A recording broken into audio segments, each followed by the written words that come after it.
दोस्तों, आज फिर से सोने की आम एक और चित्र है दोस्तों। एक बार मधरावल राज्य के राजा कुमुदी सेन की माता सख्त बीमार पड़ी। रात वैद्य ने नाड़ी का परीक्षण करने के बाद राजा कुमुदी सेन से कहा, महाराज, राजमाता बचेगी नहीं। ओह! राजवैद्य के जाने के कुछ देर बाद राजमाता को होश आ गया। आह! माँ, कुछ खाने को जी कर रहा है क्या? यह सुन राजमाता करुण चेहरे क्षीण मुस्कान आई। बेटा, इस अवस्था में क्या खाऊंगी, क्या पीऊंगी? फिर भी राजमाता, किसी विशेष चीज़ की खाने की इच्छा हो तो बताओ। बेटा, वैसे तो कुछ भी खाने की इच्छा नहीं कर रही, पर आम खाने की मिल जाए तो मैं आपके लिए आमों का प्रबंध कराता हूँ राजमाता। लेकिन तब आमों का प्रयत्न हुआ। ओह! राजमाता तो निष्प्राण हो गई। राजमाता अगले ही क्षण भू और आज के सम्मान के साथ राजमाता को अंतिम संस्कार किया गया। उस श्याम मंत्री मंडल में सभी मंत्री राजमाता के निधन के लिए शोक प्रकट किया और राजा कुमुदी सेन के पास उसके महल में एकत्रित हुए। मरने से पहले राजमाता ने आम खाने की इच्छा प्रकट की थी, लेकिन जब तक आम का प्रबंध हुआ तब तक वह चल बसी। मैं सोचता हूँ आम न मिलने पाने के कारण उनकी आत्मा को बड़ा दुख होगा। यह तो महाराज कहते हैं, यदि मरने वाले की अंतिम इच्छा अतृप्त रह जाए तो आत्मा भटकती रहती है। क्या आप लोगों में कोई ऐसा उपाय बता सकते हैं जिसे करके राजमाता को आत्मा को शांति मिल सके? महाराज, इस विषय में आप कोई पंडित को अथवा बता पाएगा? महाराज, हमारे राज्य में मातरंड पंडित बहुत ही विद्वान पंडित हैं, आप उन्हीं से इस विषय में जानकारी हासिल कीजिए। अगले दिन कुमुदी सेन ने पंडित मार्तंड के महल में बुलाया। पंडित जी, आप क्या उपाय बताएंगे कि जिससे करने से राजमाता की आत्मा को शांति मिल सके? मौका हाथ से जाने नहीं देना चाहिए। महाराज को राजमाता की आत्मा को शांति के लिए व्यग्र हैं। इस समय मैं उनसे जो कहूँगा वह संग्रह मान लेंगे। इस शुभ अवसर पर मुझे पूरा लाभ उठाना चाहिए। ओह! लालच से विषुवत होकर पंडित ने मातंड राजा से कुमुदी सेन से कहा, महाराज, चूंकि राजमाता आम खाने की इच्छा पूर्ण नहीं हो पाई थी, इसलिए उसकी अतिरिक्त इच्छा पूरी करने हेतु आप सोने के 10 आम बनवाइए और 10 ब्राह्मणों को दान कीजिए। ऐसा करना हमारे लिए कोई कठिन कार्य काम नहीं है। महाराज, इस उपाय करने से निश्चित ही राजमाता की अतिरिक्त आत्मा शांत हो जाएगी। हम यही तो चाहते हैं। और महाराज, यदि आप आज्ञा दें तो एक बात और कहना चाहता हूँ। कहिए पंडित जी, क्या कहना चाहते हैं? महाराज, मेरे 9 पुत्र हैं। यदि आप कहें तो मैं उनके साथ मैदान लेने महल में आ जाऊं। इस प्रकार आप 10 पंडित एकत्रित करने से बच जाएंगे। इसमें हमें भला क्या एतराज हो सकता है? पंडित जी, आप कल ही अपनी पुत्रों के साथ महल में सोने के आम दान ले जाइएगा। अगले दिन पंडित मातरंड ने अपने 9 पुत्रों के साथ महल में आ पहुंचा। आइए पंडित जी। मातरंड ने 9 पुत्रों के साथ पहले भोजन किया, तत्पश्चात सोने की आमों को दान ले गए। महाराज को कैसा उल्लू बना मैंने, भला ऐसे दान से कहीं कोई अतिरिक्त आत्मा शांति मिलती है? और उस दिन मैं मंदराचल राज्य में सोने की आमों का दान में देने की चर्चा थी। कहीं ऐसे दान में किसी की आत्मा को शांति मिली है? आज तक पंडित मातरंड ने महाराज को ठगा है। महाराज ने सर्वदान सोने के हीरे जवाहरात जड़ी आम दान दे सकते हैं। और मंदराचल राज्य में उसी समय जसवंत उसकी माँ से कह रहे थे, माँ, मार्तंड पंडित की करतूत के बारे में कुछ सुना तुमने? हाँ बेटे, पूरे राज्य भर में इसी बात की चर्चा चल रही है। मातंड पंडित ने महाराज को झांसा देकर उनसे जो सोने के आम ठगे हैं वे पंडित ने ठीक नहीं किया। माँ, मैं पंडित मातंड से वे 10 आम पचने नहीं दूंगा। क्यों, क्या करोगे तुम? माँ, मैं महाराज के को उदाहरण देकर उनके द्वारा की गई ठगी के विषय में बताऊंगा। जसवंत बेटा, मैं मानती हूँ कि तू बहुत बुद्धिमान है, पर यह मामला दूसरा है। इस मामले में तू अपनी टांग मत अड़ा, कहीं तू लेने के देने न पड़ जाए। नहीं माँ, मैं उन लोगों को भली भांति चुप रहकर किसी को गलत काम होते नहीं देख सकता। यदि मेरे अंदर सबसे बड़ी कमी है, मैं जानती हूँ इस समय तेरे मन में बात समाई हुई है कि तू बात हर हाल में पूरी कर सकेगा, इसलिए मैं तुझे रोकूंगी भी नहीं। माँ, यही तो मैं चाहता हूँ, तू बस शांत देखती रहना। और जब उसी समय पंडित मातंड के पास पहुंचा। पंडित जी, राम राम। जीते रहो बेटे, कैसे आए? पंडित जी, कल मेरे पिताजी स्वर्गवास निधन हो गया। हर वर्ष इसी तिथि को दान दक्षिणा पंडितों को दिया करता हूँ। इस बार चाहता हूँ कि आपके सभी पुत्रों सहित कल मेरे घर पे आकर मुझसे दान लें। ठीक है, मुझे मंजूर है। अगले दिन मार्तंड पंडित जी सभी 9 पुत्रों के साथ जसवंत के घर पहुंचा। आइए पंडित जी, भोजन तैयारी है, पहले भोजन कीजिए। और जसवंत ने सभी भोजन कराया। पता नहीं है जसवंत को क्या होता जा रहा है, जो आजकल पिताजी की पुण्यतिथि भी नहीं है, फिर इन पंडितों को भोजन खिला रहा है। और जब वे भोजन कर चुके थे, जसवंत ने मार्तंड से बोला, पिता पंडित जी, एक एक करके आप सभी पुत्रों को दूसरे कमरे में ले जाकर दान दक्षिणा दूंगा। दान दक्षिणा देकर सभी के घर पिछले द्वार से बाहर जाएंगे। पिछले द्वार से क्यों? हमारे यहाँ ऐसी ही रीति है, चली आ रही है पंडित जी। दान देने वाले को अपने पिछवाड़े के रास्ते से विदा करता है। ओह, बड़ी विचित्र रीति है। सबसे पहले पंडित के बड़े पुत्र के साथ क्या,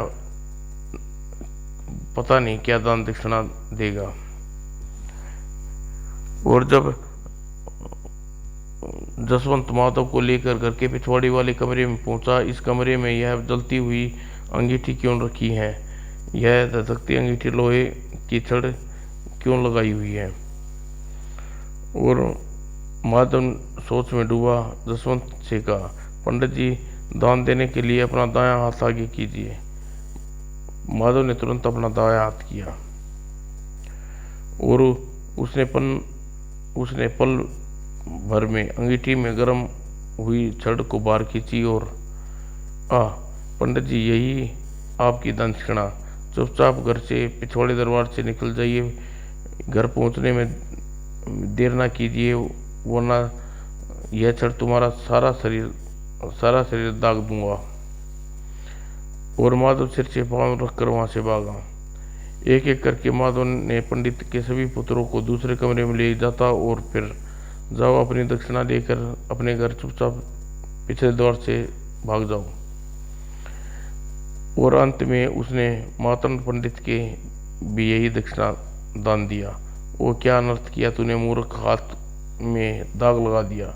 फिक्र ना करे पंडित जी, हाथ आपका ही नहीं, आपके पुत्रों के हाथ में छड़ का दाग लगे हैं। क्या तुमने मेरे पुत्रों के हाथ में भी दागी हैं? तुम्हें छोड़ूंगा नहीं। महाराज के पास आकर तुम्हारी शिकायत करूंगा। कीजिए शिकायत, ऐसी शिकायत से मैं डरता नहीं। क्रोध में उलटा मांडत पंडित अपने घर पहुंचा। तुम सभी इसी समय दरबार चलो, जसवंत को जनता की शिकायत करूंगा। और मातंड पुत्रों के साथ दरबार में गया। वाह पंडित जी, क्या तुम्हारे और तुम्हारे पुत्रों के हाथ में यह क्या हुआ?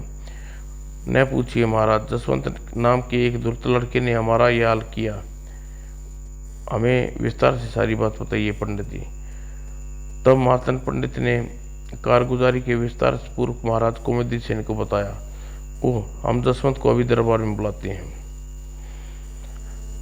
कुमुदी सेन ने एक सैनिक को आदेश दिया, जाओ इसी समय जसवंत को दरबार में बुला लाओ। जो आज्ञा महाराज। और सैनिक द्वारा तुरंत ही दरबार में हाजिर हुआ। जसवंत, तुमने पंडित जी मार्तंड और पुत्र के यह दुस्साहसिक क्यों किया? महाराज, इसमें मेरा कोई दोष नहीं है। मैंने जो कुछ किया सिर्फ अपने द्विगंत पिता की आत्मा की शांति के लिए किया। क्या मतलब? लोहे की गर्म छड़ ब्राह्मणों की हाथ दागने तुम्हारे पिताजी की आत्मा को शांति मिल जाएगी? महाराज, आज से 5 वर्ष पूर्व मेरे पिताजी की लंबी बीमारी के पश्चात निधन हो गया था। उस समय वैद्य जी ने उनकी नाड़ी देखकर कहा था कि यदि गर्म छड़े से दागा जाए तो ये ठीक हो सकते हैं। पर उस समय तो लोहे की गर्म छड़ करने के लगा तो तभी मेरे पिताजी के प्राणास्त हो गए।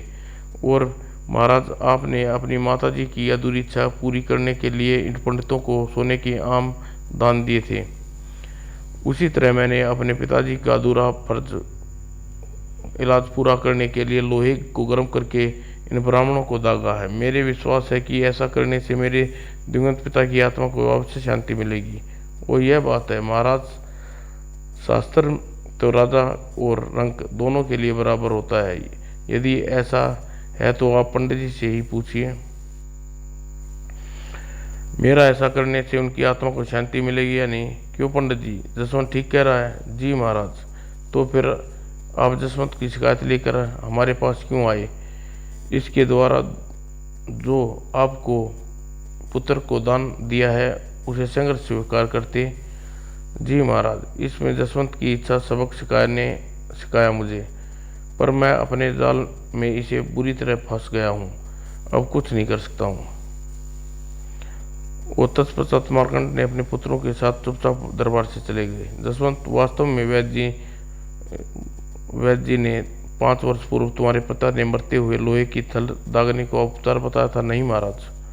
तो फिर तुमने झूठ क्यों बोलकर मार्तंड व उसके पुत्रों के हाथ इस प्रकार क्यों दागे? क्षमा करें महाराज, ऐसा करने से मैंने मार्तंड पंडित को लालची पुत्रों को सबक सिखाया है। क्या मतलब? मैं को समझा नहीं। महाराज, भला सोने की आम दान में देकर दिवंगत की आत्मा को किस प्रकार शांति मिल सकती है? मार्तंड पंडित ने मौके का फायदा उठाने की आपसे 10 सोने के आम हड़प लिए, इसलिए मैंने उन सोनों की आमों की आड़ लेकर उनका और उनके बेटों का हाथ दाग कर उन्हें सबक सिखाया। ओह महाराज, अब पंडित जी मार्तंड भूल कर भी किसी के साथ लालच वसूवत होकर छल नहीं करेंगे। तो हाँ, यह तो है महाराज। राज्य में सभी लोग दबे शब्दों में पंडित जी मार्तंड के इस कार्य की सराहना कर रहे हैं, पर किसी ने भी यह साहस नहीं हुआ पंडित जी को सबक सिखाए। जसवंत, तुमने संकोची, निडर और बुद्धिमान युवक हो। हम चाहते हैं कि तुम्हें अपनी सेना में ले लें। यह मेरा अहोभाग्य होगा महाराज। तब आज से तुम्हें अपना विशेष सलाहकार नियुक्त करते हैं। महाराज, जसवंत भगवान जसवंत की रक्षा करना। सैनिकों उसे लेकर दरबार में गए हैं, पता नहीं महाराज उसके साथ क्या व्यवहार करें। तभी उसे जसवंत घर में प्रवेश किया। माँ, बधाई हो। किस बात की बधाई बेटा? महाराज, बेटा, तेरा बेटा राजा का विशेष सलाहकार बन गया। क्या सच? हाँ माँ। और राजा जयंत राजा कमुदिसेन का विशेष सलाहकार बन राज्य के हर काम काज में सलाह देने लगा।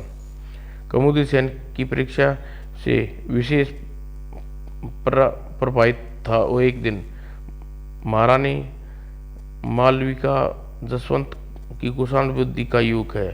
हमें उसका भविष्य अत्यंत उज्जवल दिखाई देता है, इसलिए हमें एक निर्णय किया है। कैसा निर्णय महाराज? हम जसवंत से अपनी इकलौती बेटी राजकुमारी तिलोत्समाना का विवाह करेंगे। लेकिन यह कैसे हो सकता है महाराज? क्यों, इसमें क्या आपत्ति है महारानी? महाराज, यह तो आप जानते हैं कि मेरी अनभिज्ञ सहेली रत्ना कौशल्या नरेश की पत्नी है। हाँ, इस बारे में अच्छी तरह जानता हूँ, लेकिन इस समय उसका जिक्र क्यों? महाराज, उसके पुत्र नकुल के साथ राजकुमारी तिलोत्तमा का विवाह करना चाहते हैं। ओह, यह बात है। कुमुदिसेन सोच में पड़ गया। कुछ देर बाद महारानी राजकुमारी तिलोत्तमा के लिए वर तुमने चुना और दूसरा वर हमने चुना। क्यों न दोनों की प्रोक्षित योग्यता का परीक्षा ली जाए। परीक्षा लेकिन किस लिए? दोनों में जो परीक्षा में उत्तीर्ण होगा उसी के साथ तिलस्म का विवाह करेंगे। तब तुम सिरधी राजकुमार नकुल को कुछ दिनों के लिए यहाँ बुला लाओ। अच्छा महाराज।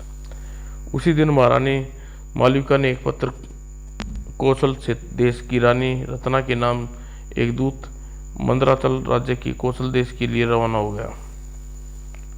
कौशल देश पहुंचकर दूत वह पत्र महारानी को दिया।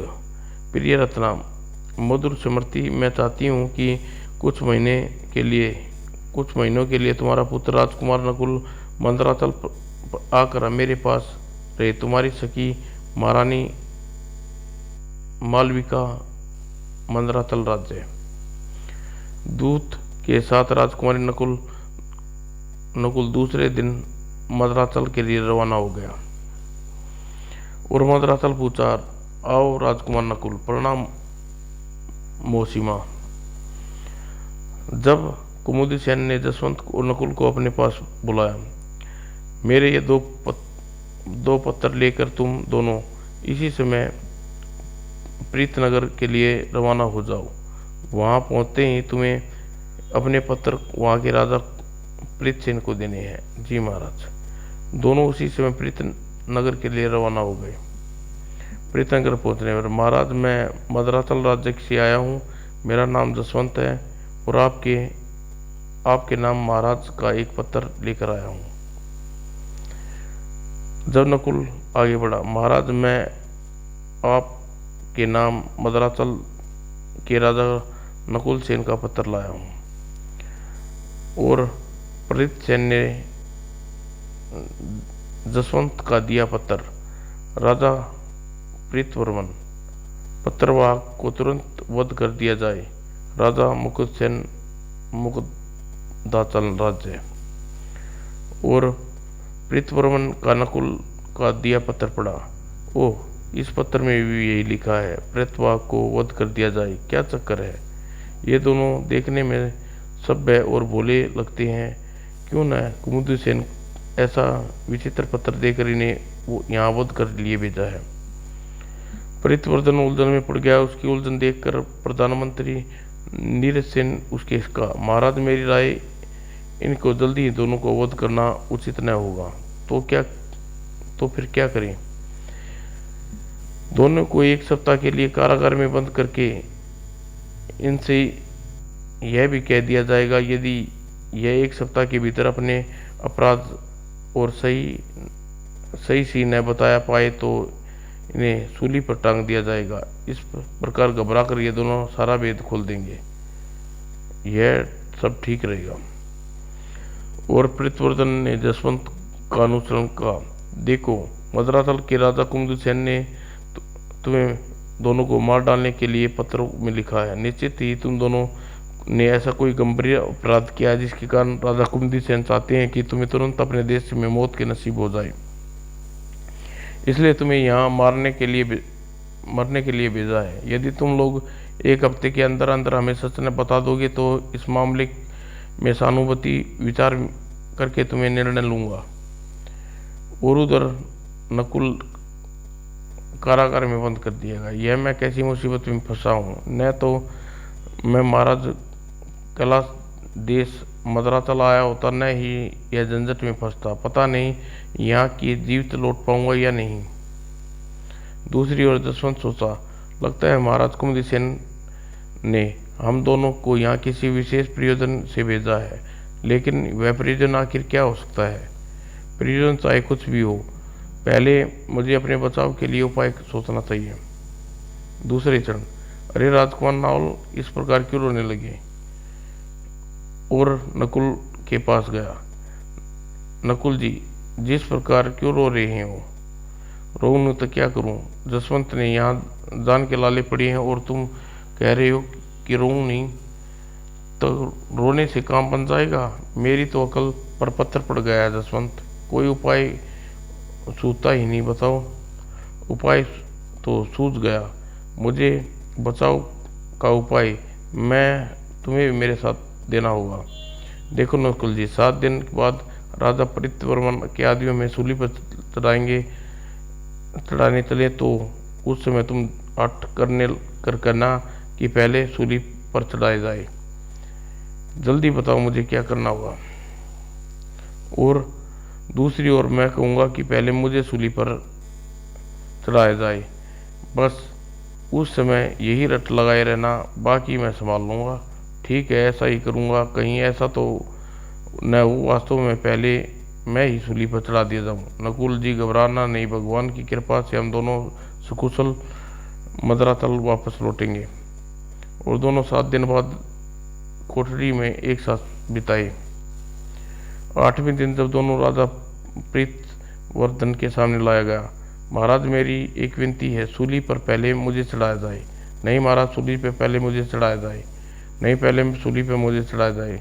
तो पहले सूली पर मैं चढ़ूंगा। और दोनों को इस प्रकार लड़ते देख व्याकुल तुम दोनों अजीब आदमी जान पड़ते हो। इस तरह मरने से आखिर क्या लाभ, जिसके लिए तुम पहले मरने के लिए इतने बेचैन हो। महाराज, इसका एक गूढ़ रहस्य है। हमारे महाराज कुमुदिसेन ने जानबूझकर हमें यहाँ मरने के लिए भेजा है। देखो, यदि तुम जब भी मुझे सच सच सारा रहस्य बता दोगे तो तुम दोनों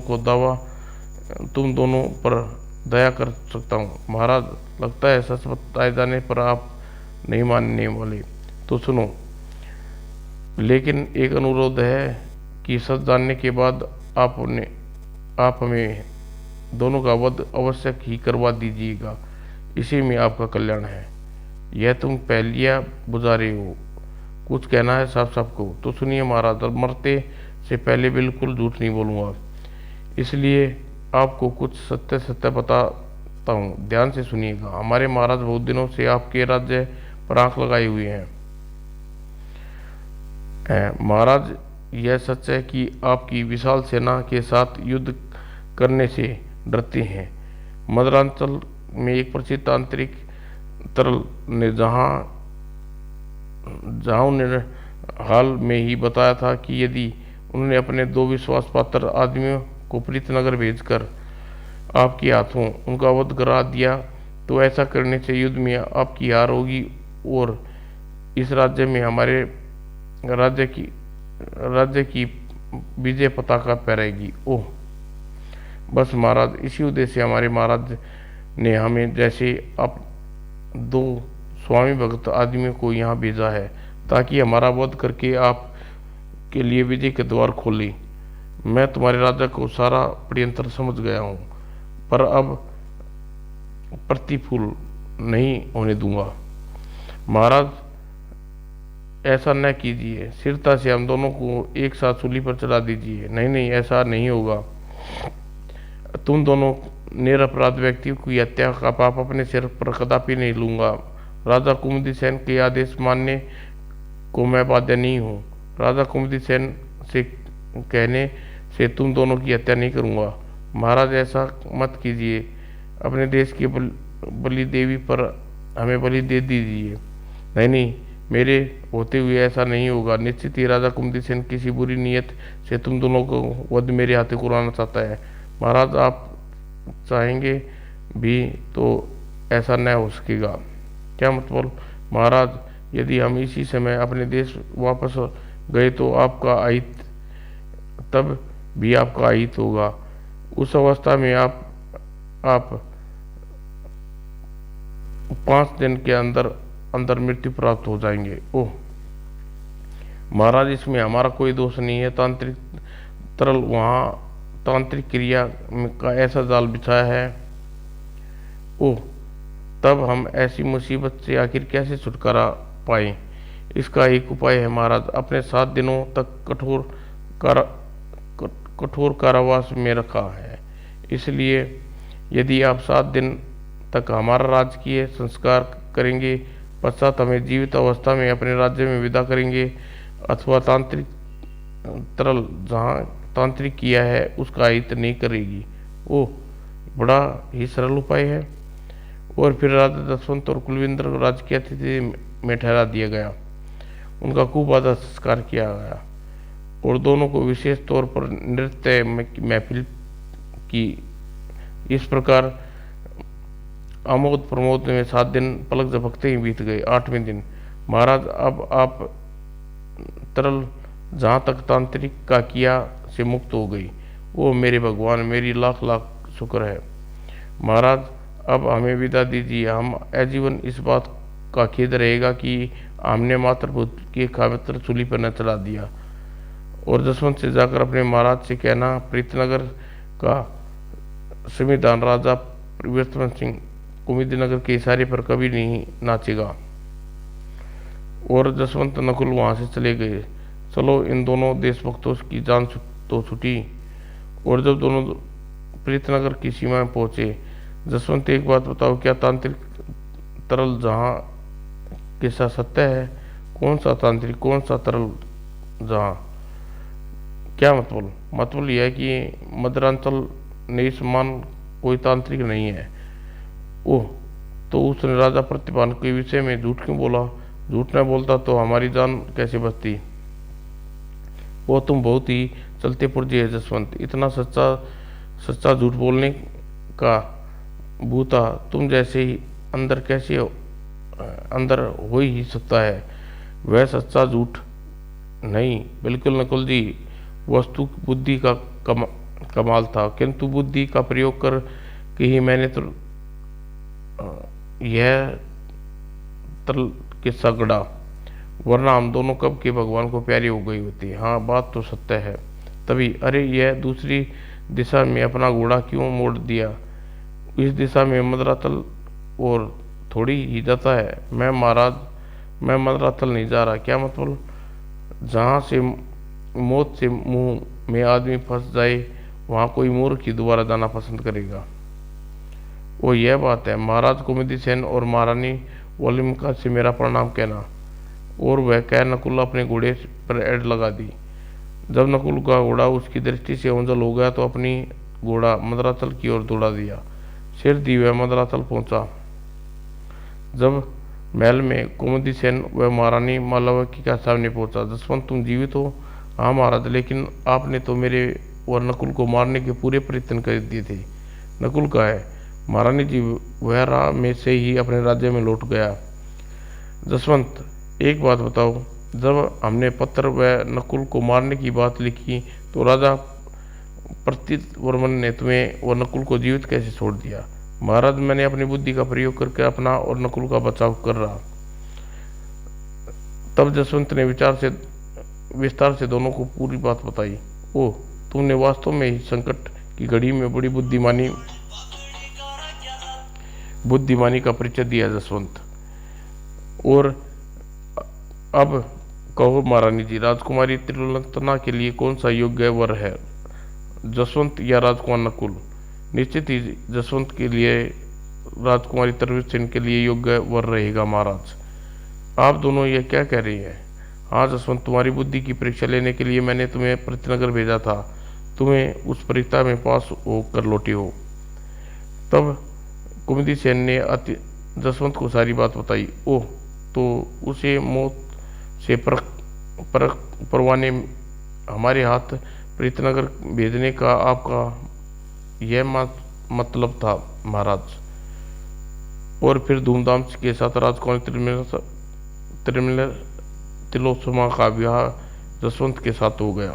समाप्त दोस्तों।